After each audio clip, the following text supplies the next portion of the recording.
कामदा एकादशी की कथा। भगवान श्री कृष्ण के अति प्रिय सखा अर्जुन कहने लगे, हे मधुसूदन, मैं आपको कोटि कोटि नमस्कार करता हूँ। प्रभु, मैं आपसे प्रार्थना करता हूँ कि आप कृपा कर चैत्र मास के शुक्ल पक्ष की एकादशी का भी वर्णन कीजिए। इस एकादशी का क्या नाम है, पहले उसे किन किन लोगों ने किया और इसके करने से लोगों को क्या क्या फल प्राप्त होता है। इस पर श्री कृष्ण भगवान बोले, हे पार्थ, एक समय यही प्रश्न राजा दिलीप ने गुरु वशिष्ठ से किया था। वही संवाद मैं तुम्हें सुनाता हूँ। राजा दिलीप ने गुरु वशिष्ठ से पूछा, गुरुदेव, चैत्र मास के शुक्ल पक्ष की एकादशी का क्या नाम है? उसमें किन देवता की पूजा होती है तथा उसकी विधि क्या है? सो आप कृपा पूर्वक कहिए। महर्षि वशिष्ठ जी ने बताया कि हे राजन, चैत्र मास के शुक्ल पक्ष की एकादशी का नाम कामदा एकादशी है। यह सभी पापों को नष्ट कर देती है। जैसे अग्नि सूखी लकड़ी को जलाकर राख कर देती है, वैसे ही कामदा एकादशी के पुण्य के प्रभाव से सभी पाप नष्ट हो जाते हैं और पुत्र की प्राप्ति होती है। इसके व्रत से मनुष्य कुयोनि से छूट जाता है और अंत में उसे स्वर्ग की प्राप्ति होती है। अब मैं इसका महात्म्य कहता हूँ, ध्यान पूर्वक सुनो। प्राचीन काल में भोगीपुर नामक एक नगर था, जिसमें पुंडरीक नाम का एक राजा राज्य करता था। राजा पुंडरीक अनेक ऐश्वर्यों से युक्त था। उसके राज्यों में अनेक अप्सरा, गंधर्व, किन्नर आदि निवास करते थे। उसी जगह ललित और ललिता नाम के गायन विद्या में निपुण गंधर्व स्त्री पुरुष अत्यंत वैभवशाली घर में निवास करते हुए विहार किया करते थे। उन दिनों उन दोनों में इतना प्रेम था कि वे अलग हो जाने की कल्पना मात्र से ही व्याकुल हो उठते थे। एक समय राजा पुंडरीक गंधर्वों सहित सभा में शोभायमान थे। वहां अन्य गंधर्वों के साथ ललित भी गायन कर रहा था। उस समय उसकी प्रियतमा ललिता वहां उपस्थित नहीं थी। गाते गाते अचानक उसे उसका ख्याल आ गया, जिसके कारण वह अशुद्ध गाना गाने लगा। नागराज करकोटक ने राजा पुंडरीक से उसकी शिकायत की। इस पर राजा पुंडरीक को अत्यंत क्रोध आया और उन्होंने ललित के लिए अपशब्द बोले। उन्होंने ललित को शाप दिया, अरे दुष्ट, तू मेरे सामने गाता हुआ भी अपनी स्त्री का स्मरण कर रहा है। इससे तू नरभक्षी राक्षस बनकर अपने कर्म का फल भोगेगा। राजा पुंडरीक के शाप से ललित गंधर्व उसी समय एक विकराल राक्षस हो गया। उसका मुख भयानक हो गया। उसके नेत्र सूर्य चंद्र के समान प्रदीप्त होने लगे। मुंह से अग्नि निकलने लगी। उसकी नाक पर्वत की कंदरा के समान विशाल हो गई और गर्दन पहाड़ के समान दिखाई देने लगी। उसकी भुजाएं 2-2 योजन लंबी हो गई।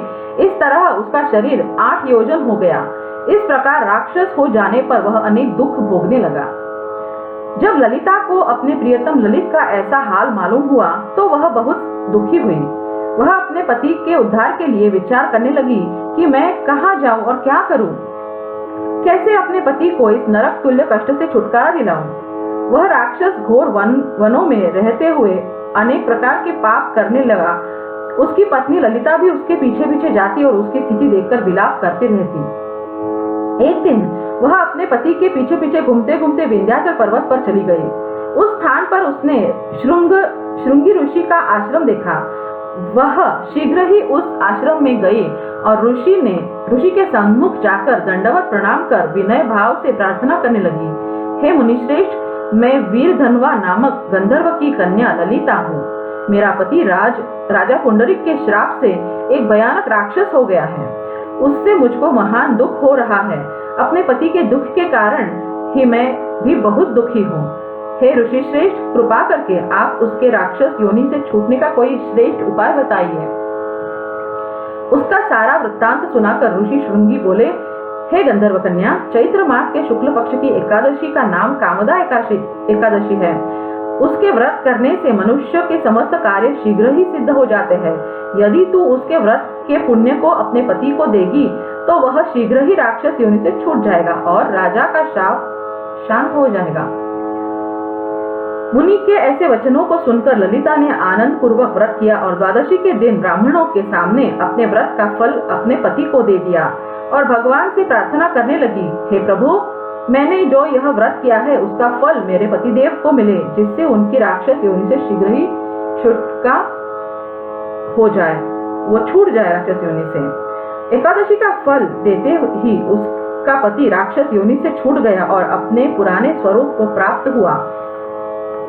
वह अनेक सुंदर वस्त्रों तथा आभूषणों से अलंकृत होकर पहले की भांति ललिता के साथ विहार करने लगा। कामदा एकादशी के प्रभाव से वह पहले की भांति सुंदर हो गया और मरणोपरांत दोनों पुष्पक विमान पर बैठकर स्वर्गलोक को चले गए। हे पार्थ, इस व्रत को विधि पूर्वक करने से समस्त पाप नष्ट हो जाते हैं। इसके व्रत से मनुष्य ब्रह्मात्यादि के पाप से भी और राक्षस आदि की योनि से भी छूट जाते हैं। संसार में इससे समान दूसरा कोई व्रत नहीं। इसकी कथा और महात्म्य के श्रवण व पठन से अनंत फल प्राप्त होते हैं। तथा साथ मनुष्य अपने सुखों का चिंतन करे, यह बुरा नहीं है, किंतु समय असमय ऐसा चिंतन मनुष्य को उसके कर्तव्यों से विमुख कर देता है, जिससे उसे घोर कष्ट भोगने पड़ सकते हैं। गंधर्व ललित ने भी राक्षस होकर घृणित कार्य किए और कष्ट भोगे, किंतु भगवान विष्णु की कृपाओं का कोई अंत नहीं है। वह मनुष्य को उसका मनचाहा फल देते हैं, किंतु जब मनुष्य स्वयं कर्म करे और उसका फल किसी दूसरे को अर्पण करे तो उसका वह कर्म तप से भी अधिक प्रभावशाली हो जाता है और पुण्य दान करने वाला देवतुल्य हो जाता है।